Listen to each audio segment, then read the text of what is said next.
ಎಲ್ಲ ನನ್ನ ಬಂಧು ಮಿತ್ರರಿಗೆ ನನ್ನ ಸಂಜೆಯ ರಾತ್ರಿಯ ಶುಭೋದಯಗಳು. 2 ದಿವಸದಿಂದ ವೀಡಿಯೋ ಮಾಡೋಕ್ಕಾಗಿರಲಿಲ್ಲ, ಸ್ವಲ್ಪ ಕೆಲಸ ಜಾಸ್ತಿ ಇತ್ತು. ಸುಮ್ಮನೆ ಕೂತಿದ್ದೆ. ಕೆಲಸ ಅಂದರೆ ನಮ್ಮವರೊಬ್ಬರು ತೀರೋಗಿದ್ರು, ಅದರದ್ದು ಸ್ವಲ್ಪ ಕೆಲಸ ಇತ್ತು. ಮನೆಯೆಲ್ಲ ಕ್ಲೀನ್ ಮಾಡೋದು. ಮನೆ ಚಿಕ್ಕ ಮನೆಯೇ, ಕೆಲಸ ಜಾಸ್ತಿ ಇದೆ. ಇವನು ನನ್ನ ಮಗ, ದೊಡ್ಡ ಮಗ, ನಮ್ಮ ಮನೆ ಯಜಮಾನ. ಇವಳು ನಮ್ಮ ರಾಣಿ, ನನ್ನ ಮಗಳು, ಮುದ್ದು ಬೊಂಬೆ, ಅಪ್ಪನ ಮಗಳು, ನನ್ನ ಮಗನೇ. ನನಗೆ ನನ್ನ ಮಗ ಎಷ್ಟು ಕೆಲಸ ಮಾಡಿಕೊಡ್ತಾನೆ ಒಂದು ದಿವಸಕ್ಕೆ ಅಂತ ಅವನ ಹತ್ರನೇ ಹೇಳಿಸ್ತೀನಿ, ಕೇಳ್ಕೊಳ್ಳಿ. ಹೇಳಪ್ಪ, ಬೆಳಗ್ಗೆ ಎದ್ದು ಏನು ಮಾಡ್ತೀವಿ? ಎಷ್ಟೊತ್ತಿಗೆ ಹೇಳ್ತಿ? 7:15, 7:45. ಅಷ್ಟೊತ್ತು ಗಂಟೆ ಏನು ಮಾಡ್ತಿ? ಮನೆ ಇರ್ತೀವಿ. ಎದ್ಬಿಟ್ಟು ಅದು ವಾಶ್ರೂಮ್ ಹೋಗ್ತೀನಿ.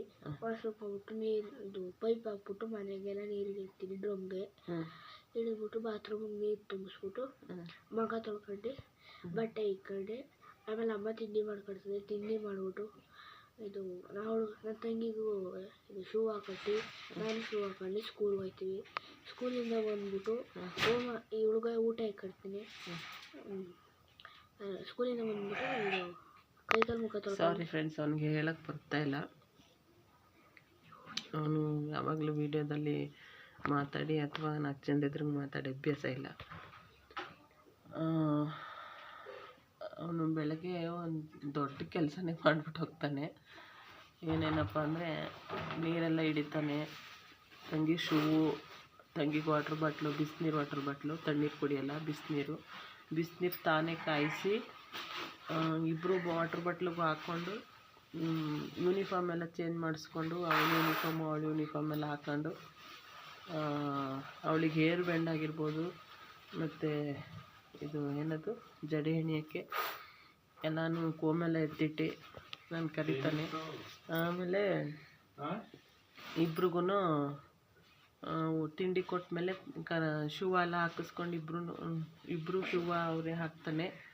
ಶೂ ಹಾಕ್ಕೊಂಡು ಸ್ಕೂಲ್ಗೆ ಹೋಗಿದ್ದು ಬಂದು ಇಬ್ಬರು ಬ್ಯಾಗ್ನ ತಾನೇ ಅವಳೆಲ್ಲ ಆಚೆ ಬಿಸಾಕ್ಬಿಡ್ತಾಳೆ. ತಂದು ಒಳಗಡೆ ಇಡೋದಾಗಿರ್ಬೋದು, ಶೂ ಬಿಚ್ಚಾಕೋದಾಗಿರ್ಬೋದು, ಅಲ್ಲಿಂದ ಬಂದು ಬಟ್ಟೆ ಚೇಂಜ್ ಮಾಡಿಸೋದಾಗಿರ್ಬೋದು, ಊಟ ಇಕ್ಕೊಟ್ಟು ಅವಳಿಗೆ ಕೈ ತೊಳೆಸಿ ಊಟ ಇಕ್ಕೊಡೋದಾಗಿರ್ಬೋದು, ಎಲ್ಲ ಅವನೇ ಮಾಡ್ತಾನೆ. ನಾವು ಹೊಲ್ದ ಹತ್ರದಿಂದ ಬಂದು ಕೂತಿದ್ದಾಗ ಅವನೇ ಟೀ ಮಾಡ್ಕೊಂಡು ಕೊಡ್ತಾನೆ. ಆಮೇಲೆ ಓದ್ಕೊತಾನೆ, ಅಡುಗೆ ಆದಮೇಲೆ ಊಟ ಮಾಡ್ತಾನೆ. ಎಷ್ಟು ಕೆಲಸ ಮಾಡ್ತಾನೆ ಫ್ರೆಂಡ್ಸ್ ಈ ವಯಸ್ಸಿಗೆ. ನಿಮ್ಮ ಮನೇಲಿ ನಿಮ್ಮ ಮಕ್ಳುಗಳು ಹೇಗೆ ನಿಮಗೆ ನಿಮ್ಮ ಕೆಲಸದಲ್ಲಿ ಹೆಲ್ಪ್ ಮಾಡಿಕೊಡ್ತಾರೆ ಅಂತ ಕಮೆಂಟ್ ಮಾಡಿ ತಿಳಿಸಿ. ನಿಮ್ಮ ಮಕ್ಕಳು ಇನ್ನೂ ಏನೇನು ಕೆಲಸ ಕಲ್ತಿದ್ದಾರೆ, ನಿಮಗೆ ನಿಮ್ಮ ಕೆಲಸದಲ್ಲಿ ಏನು ಸಪೋರ್ಟ್ ಮಾಡ್ತಾರೆ ಅಂತ ತಿಳಿಸಿ ಫ್ರೆಂಡ್ಸ್. ನಾವು ಚಿಕ್ಕ ವಯಸ್ಸಲ್ಲಿದ್ದಾಗ ಅಂದರೆ ನಾವೂ ನಮ್ಮ ತಂದೆ ತಾಯಿಗಳಿಗೆ ರೈತರೇ, ಒಬ್ಬಂಟಿಗರೇ. ನಾವು ಕೆಲಸ ಹಂಚ್ಕೊಂಡು ಅಂದರೆ ಮಾಡಬೇಕು ಅಂತ ಏನು ಮಾಡ್ತಿರ್ಲಿಲ್ಲ, ಅನಿವಾರ್ಯ ಆಗಿತ್ತು, ಮಾಡ್ತಿದ್ವಿ. ಅಮ್ಮ ಅಪ್ಪ ಇಬ್ಬರು ಹೊರಗಡೆ ಹೋಗ್ತಿದ್ರು, ಮನೇಲಿ ಮಾಡೋರು ಯಾರೂ ಇರಲಿಲ್ಲ. ಅದರಿಂದ ನಾವು ಕೆಲಸನ ಹೊಂಚ್ಕೊಂಡು ಮಾಡ್ತಿದ್ದೋ. ಅಂದರೆ 80s 90s ಕಿಡ್ಸ್ ಎಲ್ಲ ಆಲ್ಮೋಸ್ಟ್ ಎಲ್ಲ ಹಾಗೇ ಹೊಲ್ದ ಹತ್ರ ಹೋಗಿದ್ದಾಗಿರ್ಬೋದು, ದನ ಹಟ್ಕೊಬರೋದಾಗಿರ್ಬೋದು, ಕರುಗಳಿಗೆ ಹುಲ್ಲು ಹಾಕೋದಾಗಿರ್ಬೋದು, ಮನೇಲೇನು ಕೆಲಸ ಇರ್ತದೆ ಅದೆಲ್ಲ ಮಾಡೋದಾಗಿರ್ಬೋದು ಮಾಡ್ತಾಯಿದ್ವಿ. ಆದರೆ ಇವಾಗಿನ ಕಿಡ್ಗಳು ಮೊಬೈಲು ಟಿ ವಿ ಬಂದಮೇಲೆ 2K 3K 5K ಎಲ್ಲ ಬಂದಮೇಲೆ ಮನೆ ಕೆಲಸದ ಬಗ್ಗೆ ಆಗಿರ್ಬೋದು, ಮನೆ ಜವಾಬ್ದಾರಿ ಬಗ್ಗೆ ಆಗಿರ್ಬೋದು ಅರಿವೇ ಇಲ್ಲ. ಮೊಬೈಲ್ ಇಟ್ಕೊಂಡ್ರೆ ಮೊಬೈಲ್ ಆಯಿತು, ಟಿ ವಿ ಇಟ್ಕೊಂಡ್ರೆ ಟಿ ವಿ ಆಯಿತು. ಕೆಲವು ಮಕ್ಕಳು ಮಾತ್ರ, ಎಲ್ಲ ಮಕ್ಕಳು ಅಲ್ಲ. ಅಂಥದ್ರಲ್ಲಿ ನಾವು ನಮ್ಮ ಮನೆಯ ಕಷ್ಟಗಳಾಗಿರ್ಬೋದು, ಮನೆ ಕೆಲಸಗಳಾಗಿರ್ಬೋದು, ಮನೆ ಜವಾಬ್ದಾರಿಗಳಾಗಿರ್ಬೋದು, ನಮ್ಮ ಮಕ್ಕಳಿಗೆ ನಾವು ಅರಿವನ್ನ ಕೊಟ್ಟಾಗ ಅವರು ನಾವೇನು ಮಾಡ್ತಿದ್ವಿ ಬಿಡ್ತಿದ್ವಿ, ನಮ್ಮ ಕೆಲಸ ಏನು, ನಮ್ಮ ತಂದೆ ತಾಯಿ ಕೆಲಸ ಏನು ಅಂತ ತಿಳ್ಕೊಂಡಾಗ ಅವ್ರಿಗೂ ಕಷ್ಟ ಸುಖದ ಅರಿವಿರುತ್ತೆ ಅನ್ನೋ ಕಾರಣಕ್ಕೋಸ್ಕರ ಸ್ವಲ್ಪ ಕೆಲಸನ ಅವ್ನಿಗೂ ಹೇಳ್ಕೊಡ್ತಾಯಿದ್ದೀನಿ.